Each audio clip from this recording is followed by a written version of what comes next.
शहर के मशहूर सिटी न्यूज़ चैनल पर दैनिक राशिफल देखने वाले सभी दर्शकों का मैं प्रकाश वाघ स्वागत करता हूँ। क्या कहना, जीवन में गलतियाँ करना स्वाभाविक है। गलतियों पर पछतावा होना भी एक शुभ संकेत है, लेकिन अपनी गलती को बार बार दोहराना एक अवगुण भी साबित हो जाता है। और अपने प्रिय लोगों के, छोटे लोगों की गलतियों पर क्षमा करना, यह भी एक पुरुषार्थ कहला जाता है।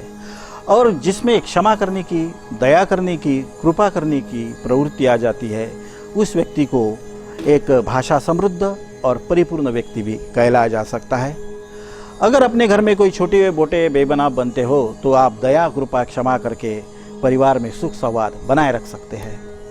इस शुभ संदेश के बाद देख लेते हैं, आज दिनांक है 24 सितंबर 2021, आश्विन शुक्ल अष्टमी है। आज गुरुवार, मूल नक्षत्र जो धनु राशि में आता है, जिसमें 7:30 भी चल रही है, और आज है दुर्गा अष्टमी। अष्टमी पर गुरुवार के दिन मूल नक्षत्र का आना और उस दिन दुर्गाष्टमी का आना यह बताता है कि आज हमने देवताओं के शौर्य, अस्त्र शस्त्र, वस्त्र का सुबह सुबह ध्यान करके ही दिन का प्रारंभ करना चाहिए, क्योंकि मूल नक्षत्र है। व्यक्ति को यह नक्षत्र थोड़े दुर्भावनाओं में, थोड़े बुरे सपनों में या बुरे अशुभ शकुनों में घेरे रखता है। हो सकता है हमारे साथ कभी कुछ अनिष्ट घटना हो तो यह नक्षत्र पर घटने की संभावनाएं बहुत ज़्यादा रहती है। इसलिए कहते हैं कि ऊर्ध्वमूल मदशाखम अश्वत्थम प्रावुरवेयम असीमेव से छंदासी यज्ञ वेद से वेगविता। भगवद गीता में 15वें अध्याय का वाचन करना इस नक्षत्र पर बड़ा ही शुभ है। एक विघ्ननाशक है, दोष निवारक भी है। इस नक्षत्र पर किसी वृक्ष को आवाहन करके उसका मूल घर में लाना या वनस्पतियों को धन्यवाद देना भी एक आहार के दोष को दूर करने वाला होता है। इस नक्षत्र पर बिना मांगे किसी को मदद करना एक बड़ा ही विघ्ननाशक भी होता है। तो चलो, माता दुर्गा की कृपा हम प्राप्त कर सकते हैं। इन 3 सिद्धांतों को पालन कर मूल नक्षत्र का आशीर्वाद भी प्राप्त कर सकते हैं। आज जिन जिन बालकों ने इस नक्षत्र पर जन्म लिया हो वो शौर्य, साहस और पराक्रम से भरपूर रहेंगे। निर्भयता इनके घर में आगमन कर चुकी है। इनका जन्मनाम भी बड़ा सुंदर बना रहेगा। आपके बालकों को हमारा आशीर्वाद और पालकों को अभिनंदन। जिन जिन लोगों का जन्मदिन हो उनको हमारे इस सिटी चैनल परिवार की ओर से बहुत बहुत शुभकामनाएं। इसके बाद देख लेते हैं आज का शुभ मुहूर्त। शुभ मुहूर्त में सुबह 7 से 8 बजे तक का एक अमृत मुहूर्त है। फिर 9:10 से 10:41 का दूसरा शुभ मुहूर्त है। फिर चर लाभ और अमृत मुहूर्त का अगर आपको लाभ लेना हो तो 1:43 दोपहर से 6:15 शाम तक हम किसी भी कार्य को इसी दरमियान संपन्न कराकर लाभान्वित हो सकते हैं। अब देख लेते हैं आज के एक दर्शक का प्रश्न। दर्शक है नागपुर से, सेमिनार हिल्स में रहते हैं, बड़े ही ऊंचे अधिकारी है, सरकारी क्वार्टर में इनका निवास है। महेंद्र सिंह जी यादव, इन्होंने प्रश्न पूछा है कि पंडित जी, मैं आपका इतने में कार्यक्रम देख रहा, बड़ा मुझे अच्छा लग रहा, मुझे आप कृपया श्राप, दोष और पीड़ा के बारे में थोड़ा बताओ। तो देखिए महेंद्र जी, आप तो एक बड़े पद सिद्ध अधिकारी है, काफ़ी आपके हाथों में अधिकार महत्व है। तो श्राप, दोष और पीड़ा को अगर जानना हो तो पीड़ा वो होती है जो हमें भोगनी पड़ती है। कुछ लग जाए, कुछ मन पे तनाव आ जाए, कुछ मन के खिलाफ हो जाए तो मन पीड़ित हो जाता है, शरीर पीड़ित हो जाता है, यह पीड़ा कहलाती है।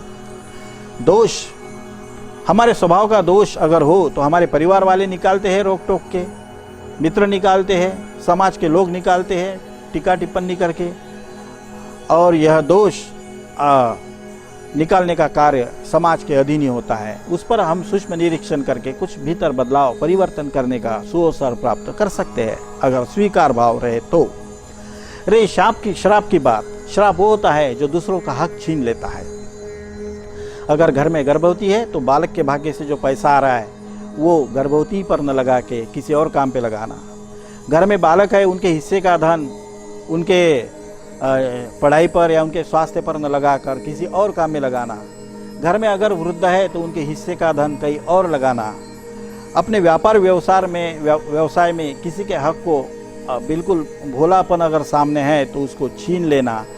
किसी को बेकार में नज़रअंदाज करना, गलतफहमी का सदा शिकार रहना, अपने भावनाओं को शुद्ध न करते रहना, आमने सामने बैठकर किसी विचार पर मंथन करने का कोई भी निर्णय लेने से पहले अवसर न लेना। ऐसी घटनाओं से व्यक्ति काफ़ी दिनों तक हमारे वजह से पीड़ित रह सकता है। फिर उसके कर्म हमारे साथ श्राप बनकर बने रह सकते हैं, जो काफ़ी दिनों तक हमारे कार्य में आड़े भी बने रहते हैं और हमें चैन की नींद भी सोने नहीं देते हैं।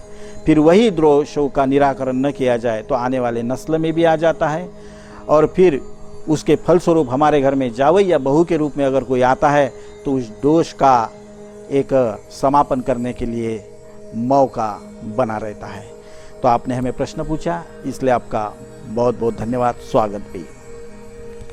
इसके बाद जान लेते हैं आज के एक सिटी न्यूज़ चैनल के बहुत ही प्यारे मनभावन दर्शक का प्रश्न। दर्शक एक सौभाग्यवती है, गृहिणी है, व्यवहार ज्ञान से परिपूर्ण है, बहुत ही प्रसन्नचित, स्वास्थ्य संपन्न, समाज में प्रतिष्ठित और श्री कृष्ण भक्त। इनका नाम है सौ ज्योति जी अतुल राव वासनकर, कांडली परतवाड़ा निवासी है। बहुत ही मंदिर के पास रहते हैं, दर्शन का लाभ लेते हैं, इमली के वृक्ष की छाया में एक प्राकृतिक जीवन का आनंद लेते हैं। अपने भीतर संतोष, समाधान और शांति का लाभ को सदा बनाए रखने वाले, अपने चेहरे पर सदा प्रसन्नता को रखकर सब के लिए एक स्वागत के भाव में रहने वाले ज्योति जी, आपको आपके उज्जवल भविष्य की शुभकामनाएं। आपके भाग्य के बारे में अगर बताया जाए तो आपने जो परिस्थिति को नियंत्रित करने का विज्ञान पाया है, जो प्रकृति ने दिया है उसे स्वीकारने का जो विशाल हृदय बनाया है, अपनी जिम्मेदारियों को निभाने के लिए अपने परिवार के हित में कार्य करने का जो संकल्प लिया है, बहुत ही अभिनंदनीय, आदरणीय और अभिमानास्पद है। आपको आपके नाश पर आपके परिवार को सभी को एक गौरव अनुभव महसूस होगा। आने वाले दिनों में आपके सामने जितने भी आह्वान है, उस सब आह्वान को पेलने की क्षमता भी आपके भीतर है। हो सकता है आपके घर में आने वाले दिनों में कोई सफलता, बच्चों का यश और कोई बड़ा विवाह कार्य भी सम्मिलित होगा। धन को सम्मान देने के लिए व्यापक अवसर आपको प्राप्त होंगे। आपको बहुत ही लाभ है पुरानी चीज़ों में, पुराने परिस्थिति का आपको लाभ है। जितने भी अपने घराने की प्रतिष्ठा को बनाए रखने के लिए विधि विज्ञान है, आपके लिए शुभ सहायक है। आपको आपके उज्जवल भविष्य की शुभकामनाएं और आपका स्वागत भी। इसके बाद देख लेते हैं कैसा रहेगा आज का दिन 12 राशियों के लिए। सबसे पहले मेष राशि। टैरो कार्ड से मेष राशि का दिन ऐसा रहेगा। अपने मन का खंडन मंडन करना ज़्यादा ठीक नहीं है, उसे वंदन कीजिए। जो भी हमें विचार धन मिला है उसे विश्वस्त धारणा में रूपांतरित कर प्रयोगशील बने रहे आप, तो ही अच्छा रहेगा। अन्यथा आपको कोई निकम्मा, निष्क्रिय भी बोल सकता है। वृषभ राशि। वृषभ राशि के बिल्कुल जैसे अभी शुभ योग आने वाले हैं, भाग्योदय के दिन आने वाले हैं। हो सकता है आपको नौकरी मिल सकती है, आपकी शादी हो सकती है, जिससे भी आपको उम्मीद नहीं उससे आपको सहयोग भी प्राप्त हो ही जाएगा। मिथुन राशि। मिथुन राशि के लोगों को आज बहुत ही सफलता अर्जित होगी, अपनी मेहनत का फल मिलेगा। अध्ययन की ओर मन झुकाव बना रहेगा। परिवार आपके शुभ चिंतक बन के आपके साथ बना रहेगा। हो सकता है कोई आपको पद या पुरस्कार भी प्राप्त हो जाए। कर्क राशि। कर्क राशि के लोगों को साहस के लिए मन मचल जाएगा। हो सकता है कहीं अकेले वीरान में कोई किले पे घूम के आ जाए, कोई जंगल में एक सफर कर ले और कोई बगीचे में अपने मन को प्रिय व्यक्ति के साथ लुभाने के लिए समय व्यतीत करे। सिंह राशि। सिंह राशि के लोगों को अपने पढ़ाई पूर्ण होने का बड़ा ही सुखद समाचार प्राप्त होगा। हो सकता है आपको पदवी, डिग्री, सम्मान, पुरस्कार या जीवन को नया रूप देने के लिए सुअवसर प्राप्त हो। कन्या राशि। कन्या राशि के लोगों को मन को आज पंख फूल जाएंगे और उड़ान भरने के लिए नया संकल्प, नया विषय आपके सामने रहेगा। समय और परिस्थिति परिवर्तनशील होती है, खुद में बदलाव न करे तो पछतावे के दिन आते रहते हैं। तुला राशि। तुला राशि के लोगों को आज थोड़ा शापित महसूस होगा। कहीं मैं गलत जगह पे तो नहीं रह रहा, कहीं गलत लोगों में तो नहीं रह रहा, गलत खान पान, गलत लोगों की संगत में मैं खुद को बर्बाद तो नहीं कर रहा। आत्म परीक्षण होगा। वृश्चिक राशि, वृश्चिक राशि के लोगों को डर बना रहेगा कि कोई हमारी सुरक्षा करे, चोर का भी डर बना रहेगा, कोई हमें साथ दे, भगवान हम पर कृपालु हो जाए, रिश्तेदार हमको मदद करे और सरकार भी हमें कुछ अनुदान दे तो बहुत ही अच्छा होगा। धनु राशि, धनु राशि के लोगों को अपना श्रेष्ठ काम छोड़कर कनिष्ठ काम करने की बुद्धि प्राप्त होगी। अपने भीतर का अच्छाई छोड़कर बुराई की ओर प्रवृत्त होगा। मन अल्पकालीन लायातीत रहेगा और आप हो सकता है कि कोई गलतफहमी की वजह से आप अपने अच्छे गुणों की हानि न कर दे। मकर राशि, मकर राशि के लोगों को बहुत ही खालीपन महसूस होगा। आमदनी, मेहनत और मुनाफे में तफावत दिख रही है। इंतज़ार करे तो कब तक, और परिवर्तन के लिए कोई मौका नहीं, जो है उसे स्वीकारना पड़ेगा। कुंभ राशि, कुंभ राशि के लोगों को अपने जीवन की नफरत हो सकती है। खुद का बहुत ही जीवन नीरस और उदास महसूस हो सकता है। क्या करे, सब सुख के साधन तो है लेकिन मन को आनंद देने वाली चीज़ें और व्यक्ति आस। मीन राशि, मीन राशि के लोगों को अकेले डुकेले रहने वाले लोगों से सावध रहना चाहिए। व्यवहार में कोई अगर जमानत मांगे तो देना नहीं चाहिए। लोन का गारंटर बनाना चाहे तो बिल्कुल बनना नहीं चाहिए। और जो सहपरिवार हमारा पहचान का नहीं है, कम से कम 1 साल का, उसके साथ व्यवहार करने से भी बचना चाहिए। आपको सुरक्षा मिलेगी।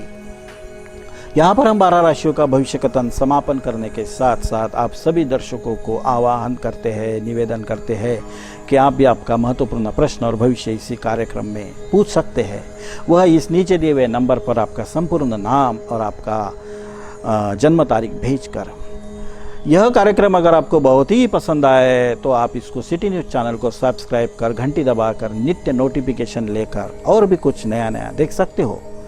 और वहीं से लाइक, कमेंट, शेयर करके आपके व्हाट्सएप स्टेटस और फेसबुक पर डालकर आपके प्रिय मित्र, रिश्तेदार को लाभान्वित कर सकते हो, जिससे आपका विशाल हृदय है पता चल जाएगा।